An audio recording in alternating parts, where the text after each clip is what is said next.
Valley আইসিটির পক্ষ থেকে সবাইকে স্বাগতম। বন্ধুরা, সবাই কেমন আছেন? আজ আমরা মাইক্রোসফট কর্পোরেশনের একটি জনপ্রিয় সফটওয়্যার মাইক্রোসফট ওয়ার্ডের ইনসার্ট মেনু নিয়ে আলোচনা করব। তো বন্ধুরা, আমরা গত পর্বে শিখেছি হোম মেনুর কাজ, অর্থাৎ ওই মেনুতে গুরুত্বপূর্ণ কাজগুলো শেখা হয়েছে। কিভাবে কাট করে পেস্ট করা যায়, কপি করে পেস্ট করা যায়, বোল্ড করা, ইটালিক করা, আন্ডারলাইন করা, এই জাতীয় অনেকগুলো কাজ আমরা শিখেছি। Superscript, subscript, left alignment, right alignment, justify, border দেওয়া, শ্যাডো দেওয়া, লাইন স্পেসিং, শব্দ খুঁজে বের করা, এই জাতীয় অনেক ইম্পর্টেন্ট কাজ আমরা শিখেছি। তো বন্ধুরা, এখনো যারা আমার হোম মেনুর ভিডিওটি দেখেন নাই, আমি ডিসক্রিপশন বক্সে লিংক দিয়েছি, আপনারা সবাই ওখান থেকে ভিডিওটি দেখে নিন। আর বন্ধুরা, যারা আমার এই চ্যানেলটিকে ভালোবেসে সাবস্ক্রাইব করেছেন, তাদেরকে অসংখ্য অসংখ্য ধন্যবাদ। আর যারা এখনো সাবস্ক্রাইব করেন নাই এবং একদমই নতুন, তারা এখনই সাবস্ক্রাইব করুন এবং পাশে থাকা বেল আইকনটি অন করে দিন। কেননা যখনই আমরা নতুন কোনো ভিডিও আপলোড করব, সঙ্গে সঙ্গে আপনি ওই ভিডিওর নোটিফিকেশন পেয়ে যাবেন। তো বন্ধুরা, এখন আর কথা নয়, এখন চলুন আমরা দেখে নেই মাইক্রোসফট ওয়ার্ডে ইনসার্ট মেনু নিয়ে কি কি কাজ করা যায়। ইনসার্ট মেনুর বহুবিধ কাজ আছে। এই কাজগুলো দেখাতে গিয়ে টিটেলটা একটু লং হতে পারে, একটু দীর্ঘ হতে পারে। তো বন্ধুরা, যাদের হাতে সময় কম, অর্থাৎ কাঙ্ক্ষিত অংশটুকু দেখতে চান, তারা আমি ডিসক্রিপশন বক্সে টাইম স্ট্যাম্প দিয়ে দিয়েছি। আপনি যে অংশটুকু দেখতে চাচ্ছেন বা যে যে কাজটুকু দেখতে চাচ্ছেন, ওই টাইমের উপর ক্লিক করলে ওইখান থেকে ভিডিও শুরু হয়ে যাবে। আপনি কাঙ্ক্ষিত টিউটোরিয়ালে ক্লিক করে আপনি ভিডিও দেখতে পারেন। প্রথমে আমরা দেখতে পাচ্ছি কভার পেজ। কভার পেজ হচ্ছে প্রত্যেকটা ফাইলে উপরে একটা পেজ থাকে, ওই পেজটা হচ্ছে কভার পেজ। ইনসার্ট থেকে কভার পেজে ক্লিক করলাম। কভার পেজে ক্লিক করার পর আমরা যে কোনো একটা স্টাইল চয়েস করব।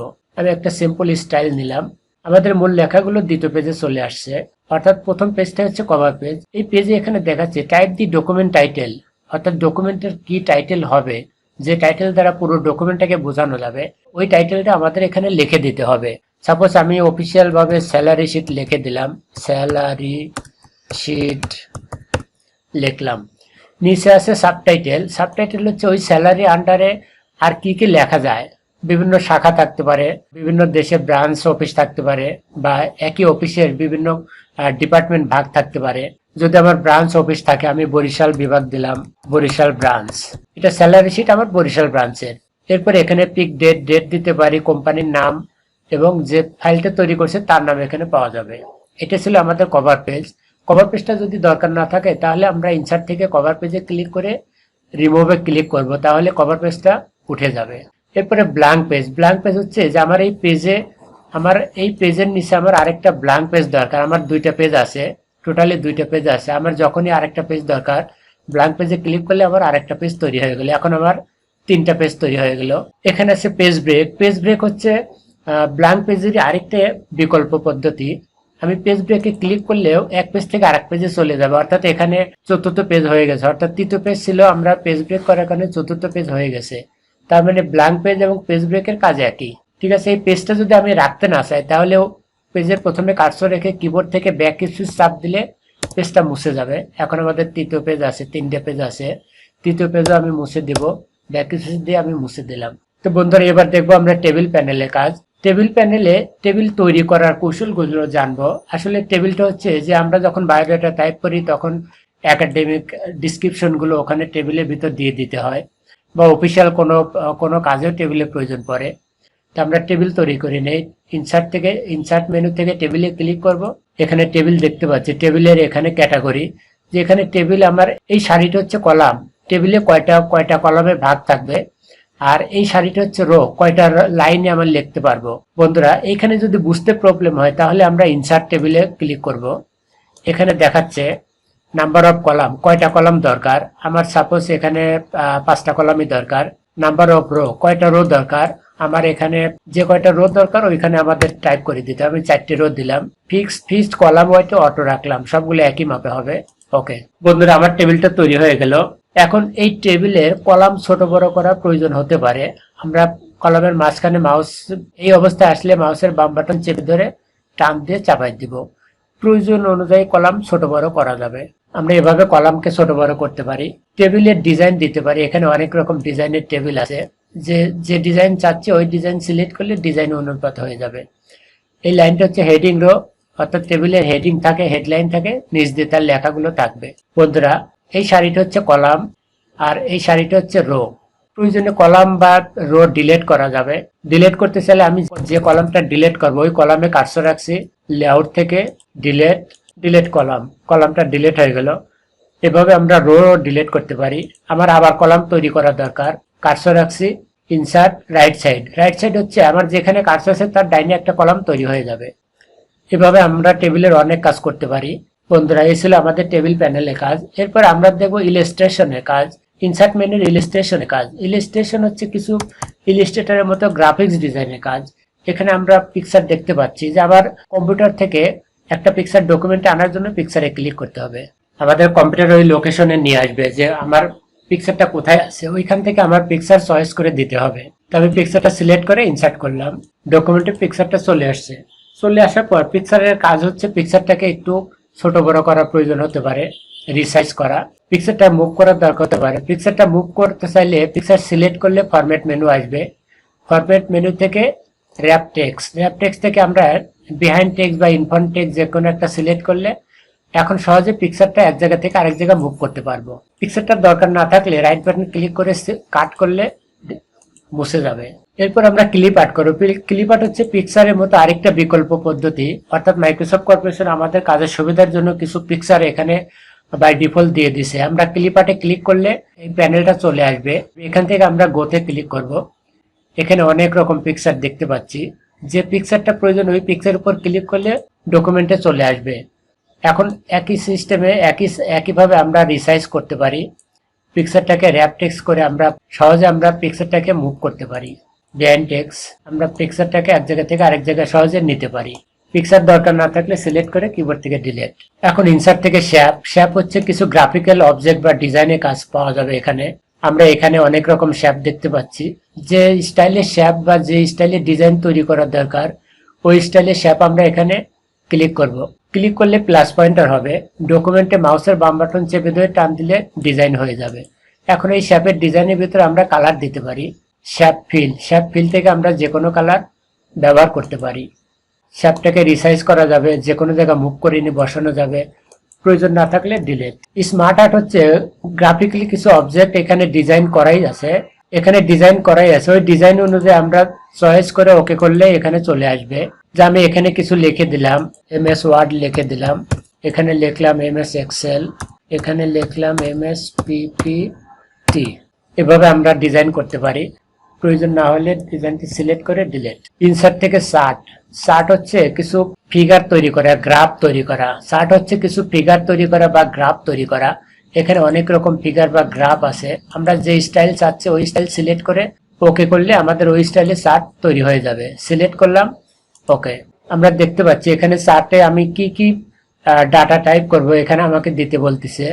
সিরিজ 1, সিরিজ 1-এ আমি দিলাম, এটা একটা ক্যালকুলেশন, বাৎসরিক বাজেট হতে পারে। আমার জানুয়ারি মাসের হিসাব দিলাম, ফেব্রুয়ারি মাসের হিসাব, মার্চ মাসের হিসাব, আরো টাইপ করা যাবে। এখানে আমি দেই ইনকাম, মানে আয়ের টাকা, জানুয়ারি মাসে কত আয়। ইনকামের পর আমরা দেব এক্সপেন্স, এরপরে আমরা দেব ব্যালেন্স, মানে আমার কত টাকা নেট ব্যালেন্স আছে। আমার এই কলামটা দরকার নেই, কলামটা আমি ডিলিট করে দিই। তারপর এখানে দেখাচ্ছে জানুয়ারি মাসের আয় আমার সাপোজ ৭০,০০০, আয় ব্যয় ছিল আমার ৫০,০০০। তাহলে আমার ব্যালেন্সে কত থাকতেছে এটা আমরা বের করব। ফেব্রুয়ারি মাসের ইনকাম ছিল ৬২,০০০, ব্যয় ছিল ৪৩,০০০। মার্চ মাসের ইনকাম ছিল ৫৪,০০০, ব্যয় ছিল ৪৮,০০০। এখন ব্যালেন্সে আমরা কত থাকে এটা দেখে নেই। ব্যালেন্সে দেওয়ার জন্য সমান চিহ্ন দিয়ে আয় বিয়োগ ব্যয়। বন্ধুরা, এটা আসলে আমাদের এক্সেলের ক্যালকুলেশনের হিসাব। ইন্টার চাপ দিলাম, চলে আসলে। এখন এই কর্নারে মাউসের বাম বাটন চেপে ধরে বাকিগুলো করে দিতে পারবো। বন্ধুরা, এই ফিগারটা আমরা এখন ক্লোজ করে দেব। ক্লোজ করে দিলে আমরা চার্টে পেয়ে যাব। চার্টে চলে আসছে জানুয়ারি, ফেব্রুয়ারি, মার্চ। আর এখানে যেহেতু আমরা 3টে ফিগার দিছি, 3 মাসের হিসাব দিছি, আর এখানে আমরা ইনকাম, এক্সপেন্স, ব্যালেন্স। তা আমরা এই টেবিলের মধ্যে ডাটাগুলো ইনপুট করে দিই। সিলেক্ট রেখে লেআউট থেকে ডাটা লেভেলে যাব। আমরা ডাটা লেভেল থেকে শো ডাটা টেবিল, আমরা যদি ডাটা টেবিল করে দিই তাহলে ডাটা টেবিল আকারে এখানে শো করবে। আর যদি আমরা ডাটা লেভেল থেকে দেই, সেন্টার করে দিলাম, প্রত্যেকটা ডাটা সেন্টারে চলে আসবে। এখানে আমাদের টেবিল দরকার নাই, টেবিলটা আমরা নান করে দিই, নান। প্রত্যেকটা ডাটা সেন্টারে এখানে দেখা যাচ্ছে। এভাবে আমরা যে কোনো হিসাব নিকাশের গ্রাফ তৈরি করতে পারি। এরপর আছে ইনসার্ট থেকে আমাদের স্ক্রিনশট। স্ক্রিনশট হচ্ছে যে আমার স্ক্রিনে কোনো অংশ বিশেষ প্রয়োজন হলে এখান থেকে স্ক্রিনশটে ক্লিক করলে স্ক্রিনশট ক্লিপিং, কোন জায়গা থেকে আমি ক্লিপিং করব ওই জায়গা থেকে আমাকে এখানে ড্র্যাগ করতে হবে। তো আমি ভ্যালি আইসিটিটা পেজের উপর নিতে চাচ্ছি, আমার ভ্যালি আইসিটি পেজের উপর চলে আসছে। এই ছিল আমাদের ইনসার্ট মেনু ইলাস্ট্রেশন প্যানেলের কাজ। এরপর আমরা দেখব ইনসার্ট মেনুর লিঙ্ক প্যানেলের কাজ। আসলে লিঙ্ক প্যানেলে একটা বিষয় মনে রাখতে হবে যে এক পেজ থেকে আরেক পেজে লিঙ্ক করে রাখা, অর্থাৎ আমি ওই লিঙ্কে ক্লিক করলে আমার ওই পেজে নিয়ে যাবে। এজন্য আমরা লিঙ্কে ক্লিক করলাম, ইনসার্ট থেকে লিঙ্কে। এখানে আমাকে কোন পেজে আমি লিঙ্ক করতে চাচ্ছি ওই পেজটা আমাকে এখানে সিলেক্ট করতে হবে। আমি এখানে সাপোজ দিয়ে দিতে চাচ্ছি এটা একটা ইমেজ, যে আমি এই ইমেজটা ওপেন করতে চাচ্ছি, সিলেক্ট করে ওকে। এখন যখন আমার ওই ইমেজটা দেখার প্রয়োজন হয় বা ওই ফাইলে যাওয়ার প্রয়োজন হয় তখন আমাকে কন্ট্রোল চেপে কন্ট্রোল প্লাস ক্লিক, অর্থাৎ কন্ট্রোল চেপে এখানে ক্লিক করলে আমাকে ওই ইমেজে নিয়ে যাবে। বন্ধুরা আমার এই ইমেজটুকু লিঙ্ক করা ছিল, এই হচ্ছে লিঙ্কের কাজ। যদি আমার লিঙ্ক প্রয়োজন না থাকে কার্সর রেখে ইনসার্ট থেকে লিঙ্ক থেকে আমরা রিমুভ লিঙ্ক করে দিব, আর লিঙ্ক থাকবে না। এখন আর কন্ট্রোল চেপে ধরলেও কাজ হবে না। এরপর আমরা দেখবো হিডার ফুটারের কাজ। হিডারের কাজ হচ্ছে যে হেডিং হেডলাইন দেওয়া, কোনো কোম্পানির নাম ঠিকানা পেজের উপরে দেওয়ার জন্য এডিট হিডার করে দিলাম। এখানে আমরা হোম থেকে সেন্টারে করে দেই সেন্টার, এখানে কোনো প্রতিষ্ঠানের নাম লিখি এবং নিচে ঠিকানা লিখি। এই হচ্ছে হিডারের কাজ। হিডার হচ্ছে হেডিং হেডলাইন, অর্থাৎ আমরা যখন সারাদিন যখন পেজ টাইপ করব অটোমেটিক প্রত্যেকটা পেজের উপরে এই হেডিংটা চলে আসবে, অর্থাৎ আমার প্রত্যেকটা পেজের জন্য হেডিং লিখতে না হয়, অটোমেটিক চলে আসে। এই কাজের জন্য হেডার টাইপ করতে হবে। আমি যদি হেডার রাখতে না চাই ইনসার্ট থেকে হেডার রিমুভ হেডার। একই সিস্টেমে আমরা ফুটার দিয়ে দিতে পারি। ফুটার হচ্ছে পেজের নিচের অংশ, পেজের তলদেশ পাদদেশ বোঝায়। পেজের নিচে আমি এখানে দিব রাইট সাইডে দেই পিটিও, পেজ টার্ন ওভার বা প্লিজ টার্ন ওভার। প্রত্যেকটা পেজের উপর পিটিও আসবে, পরে পেজ দেখার যে নির্দেশনা। ফুটার যদি রাখতে না চাই ইনসার্ট থেকে ফুটার রিমুভ ফুটার, এখন আর পিটিও নাই।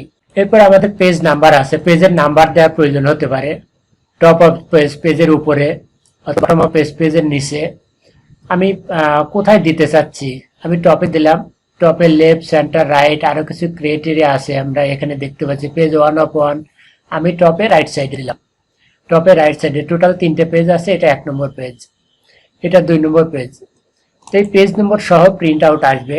পেজ নম্বর যদি রাখতে না চাই তাহলে ইনসার্ট থেকে পেজ নম্বর রিমুভ পেজ নাম্বার। বন্ধুরা এখন আমরা দেখব ইনসার্ট মেনুর টেক্সট প্যানেলের কাজ। টেক্সট প্যানেলে কিছু গুরুত্বপূর্ণ কাজ আছে, কাজগুলো আমরা দেখে নেই। টেক্সট প্যানেলে প্রথম কাজ হচ্ছে টেক্সট বক্স। টেক্সট বক্স হচ্ছে ফ্রেম জাতীয় কোনো ঘর তৈরি করা, বক্সের মতো তৈরি করা।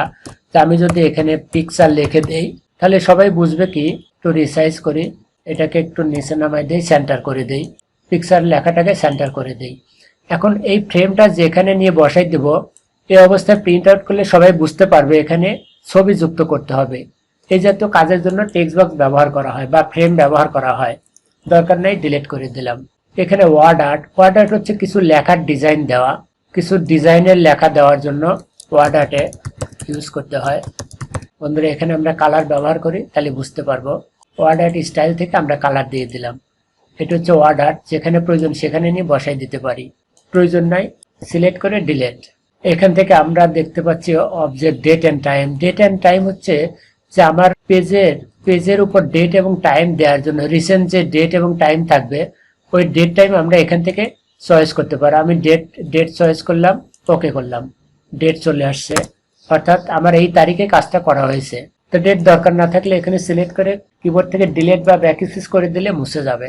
এখানে আমরা ইনসার্ট মেনুর সিম্বল প্যানেল দেখতে পাচ্ছি। সিম্বল প্যানেলে আমরা ইকুয়েশনের কাজ দেখব। ইকুয়েশন আসলে আমরা এর ইতিপূর্বে সুপারস্ক্রিপ্ট সাবস্ক্রিপ্ট দেখেছি, কিন্তু এখন আমরা দেখব সুপারস্ক্রিপ্ট এবং সাবস্ক্রিপ্টের সাথেই একই লাইনের উপরে এবং নিচে কিভাবে লেখা যায়। এই জাতীয় লেখাগুলো সিলেক্ট করলাম। এখন আমার এখানে কি দরকার, ডাবল ক্লিক করি, ডাটা টাইপ করব, ডাবল ক্লিক করব, ডাটা টাইপ করব। এভাবে একই লাইনের উপরে নিচে আমরা ইকুয়েশনগুলো তৈরি করতে পারি। দরকার না থাকলে আমরা সিলেক্ট করে ডিলিট করে দিব, সিলেক্ট ডিলিট। এখানে সিম্বল প্যানেলে আরেকটা কাজ আছে, সিম্বল নামের একটা ইম্পর্টেন্ট কাজ আছে, যে এখানে আমাদের কিবোর্ডে 1 থেকে 0 পর্যন্ত নিউমেরিক বাটনের পাশে কিছু সিম্বল দেখতে পাবো। এই সিম্বলগুলোর বাইরে যখন আমাদের কোনো সিম্বল দরকার হয়, আমরা এখানে অনেকগুলো সিম্বল দেখতে পাচ্ছি। এই সিম্বলগুলোর বাইরে যখন সিম্বল দরকার হয় তখন আমাদের ইনসার্ট মেনু থেকে সিম্বলে যেতে হবে। সিম্বলে যদি এখানে পাওয়া যায় তাহলে এখান থেকে ক্লিক করলেই চলে আসবে। যেমন আমি গুণ চিহ্নটা নিলাম। যদি এখানে পাওয়া না যায় তাহলে মোর সিম্বলে যেতে হবে। মোর সিম্বল থেকে আমরা এখানে সিম্বল নামের একটা মেনু পাবো। এই সিম্বল থেকে আমাদের কাঙ্ক্ষিত সিম্বলটি এখানে ডকুমেন্টে ইনসার্ট করতে পারি। সাপোজ আমার আলফা, বেটা, পাই, থিটা এই জাতীয় সিম্বলগুলো নেওয়া দরকার, বা এখান থেকে আমার প্লাস প্লাস মাইনাস বা ত্রিভুজ নেওয়া দরকার, আলফা নেওয়া দরকার, এই জাতীয় সিলেক্ট করে ইনসার্ট করলেই ডকুমেন্টে চলে আসবে। তো বন্ধুরা, এই ছিল আমাদের ইনসার্ট মেনুর কাজ। আমাদের টিউটোরিয়ালটি যদি ভালো লেগে থাকে তাহলে অবশ্যই ভিডিওটি লাইক করুন এবং বন্ধুদের মধ্যে শেয়ার করে দিন, তারা যেন ঘরে বসেই টিউটোরিয়ালগুলো দেখে অফিস কোড শিখতে পারে। আজ এ পর্যন্তই। আগামী পর্বে আমরা আপনাদের সামনে পেজ লেআউট মেনু নিয়ে হাজির হব। সে পর্যন্ত ভালো থাকুন, সুস্থ থাকুন, নিরাপদে থাকুন। আল্লাহ হাফেজ।